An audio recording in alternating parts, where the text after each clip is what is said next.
مسلمانوں نے پورا شام اور پورا مصر فتح کر لیا تھا، مگر ابھی تک سمندر مسلمانوں کی دسترس سے باہر تھے۔ حضرت معاویہ کی بہت بڑی خواہش تھی کہ مسلمان نیوی بنائی جائے جو سمندر میں رومنز کا مقابلہ کر سکے، اور اس کے علاوہ جو سمندر میں بڑے بڑے جزیرے تھے، جس طرح قبرص، سائپرس تھا، کریٹ تھا، روڈز تھا، سسلی تھا، ان سب پر حضرت معاویہ رضی اللہ تعالیٰ عنہ کی نگاہ تھی کہ ان کو بھی فتح کرنا چاہیے۔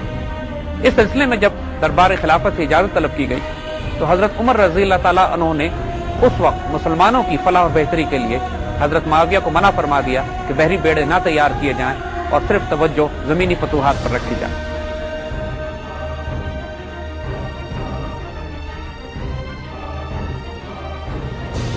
دور عثمانی میں پھر وہی ناگہانی مصیبت آن پڑی مصر پہ کہ جس کا حضرت معاویہ کو خطرہ تھا۔ رومن آرمیڈا، ایک نیول فلیٹ، مسلمانوں پر حملہ آور ہوا اور اس نے اسکندریہ پر قبضہ کر لیا، اور بڑھتے ہوئے یہ مصر میں آگے کی طرف آنے لگے۔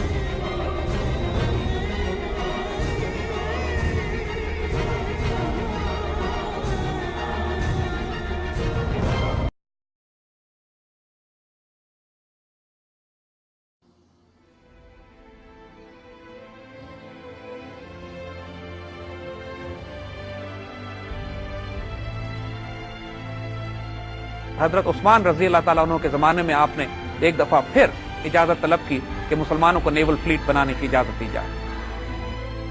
حضرت عثمان رضی اللہ تعالیٰ عنہ ان تمام خدشات سے واقف تھے جس کا اظہار حضرت عمر رضی اللہ تعالیٰ عنہ نے کیا تھا، لیکن پھر بھی بعد النخواستہ آپ نے حضرت معاویہ کو اجازت دے دی کہ مسلمان نیول فلیٹ تیار کیا جائے۔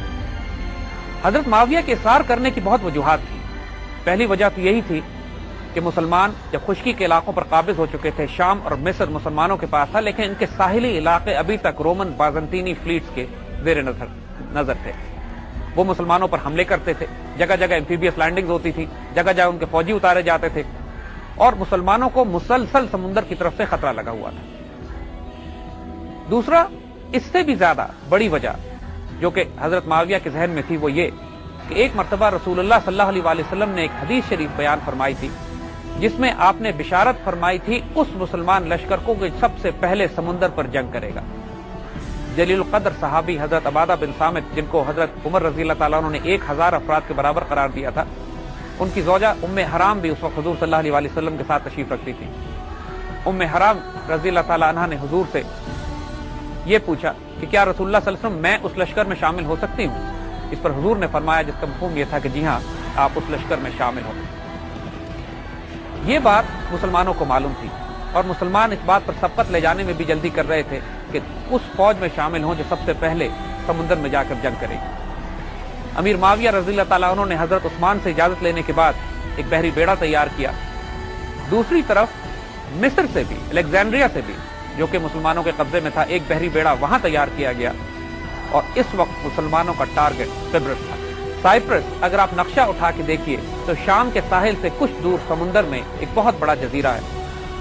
آج بھی قبرص پر مسلمان، ترک اور عیسائی یونانیوں کا آپس میں جھگڑا رہتا ہے، لیکن یہ جزیرہ سب سے پہلے حضرت معاویہ رضی اللہ تعالیٰ عنہ کے دور میں حضرت عثمان رضی اللہ تعالیٰ کے حکم سے مسلمان بحری جنگ کے نتیجے میں حاصل کیا گیا۔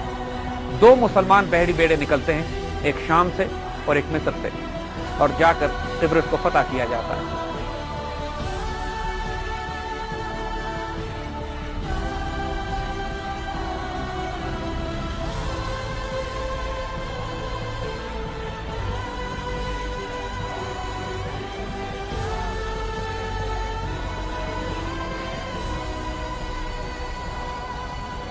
اس کے بعد مسلمانوں میں حوصلہ بڑھنا شروع ہو گیا، بڑے بڑے بحری بیڑے تیار کیے جانے لگے، اور پہلی دفعہ رومن فلوٹیلا کو، رومن نیول آرماڈاز کو کھلے سمندروں میں چیلنج کیا جانے لگا۔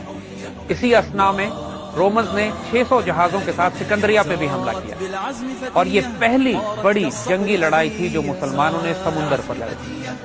400 کے قریب مسلمان بحری جہاز، 600 رومی جہاز، ایک خوفناک لڑائی میڈیٹرینین سی میں لڑی گئی۔ اللہ نے مسلمانوں کو فیصلہ کن فتح دی، اور مسلمانوں نے اس نیول جنگ کو بھی اس طرح لڑا جیسے زمین پر لڑی جاتی ہے۔ دشمن کے جہازوں کو لنگر ڈال کر ان کو کھینچ لیا گیا، اور جب وہ تمام جہاز قریب آ گئے وہ فوجیں اس جہازوں میں اتر گئیں اور دست بدست لڑائی ہوئی.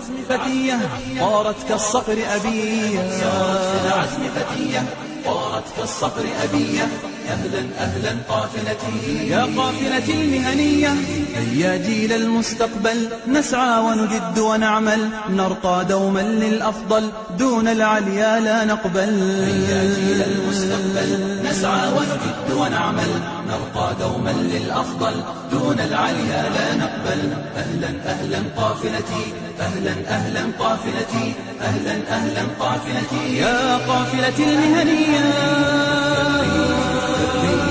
الريح قوية شبت كالنار كالنار كالنار وضية هبت كالريح كالريح كالريح قوية شبت كالنار كالنار كالنار وضية. سارت بالعزم فتية طارت كالصقر أبية. سارت بالعزم فتية طارت كالصقر أبية. أهلا أهلا قافلتي يا قافلتي المهنية سيروا يا صحبي حتى نتعلم مهنا شتى.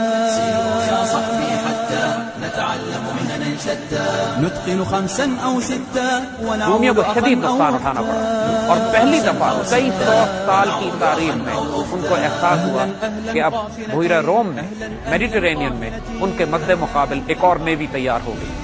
مسلمانوں کے لیے یہ عظیم عظمت اور جلال کا وقت تھا. پہلی مرتبہ خشکی سے نکل کر مسلمان نیول وارفیئر سیکھ رہے تھے. اگر آپ نوٹ کریں آج بھی پوری دنیا میں جتنی جدید نیول اصطلاحیں ہیں وہ تمام کی تمام وہ ہیں کہ جو مسلمانوں کی دی ہوئی ہیں. یہ اصطلاح ایڈمرل عربی کی اصطلاح امیر البحر سے نکلا ہے. یہ جو ایٹلس نقشے کو کہا جاتا ہے مسلمان اطلس ایک کپڑے کے اوپر نقشے بنایا کرتے تھے جس کی وجہ سے آج یہ لفظ ایٹلس نکلا ہے.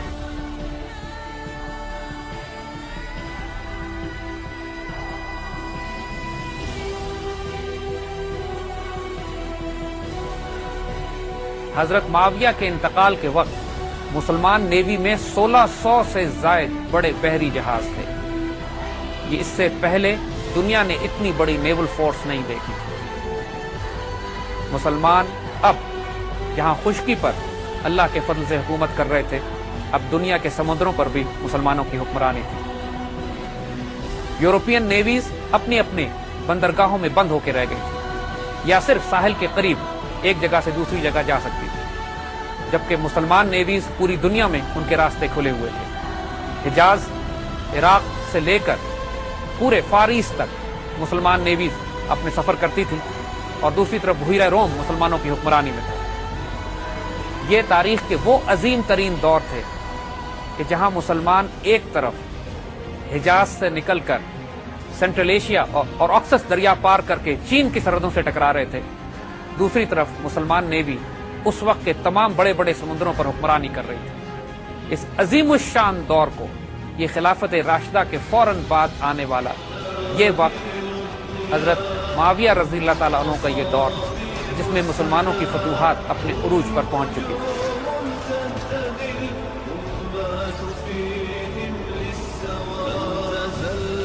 اس بات کا صحرا حضرت عثمان رضی اللہ تعالیٰ عنہ کے سر جاتا ہے کہ آپ نے پہلے مسلمان بحری بیڑے کو بنانے کی اجازت دی اور اس میں بھی کوئی شبہ نہیں ہے کہ پہلے مسلمان امیر البحر حضرت معاویہ رضی اللہ تعالیٰ عنہ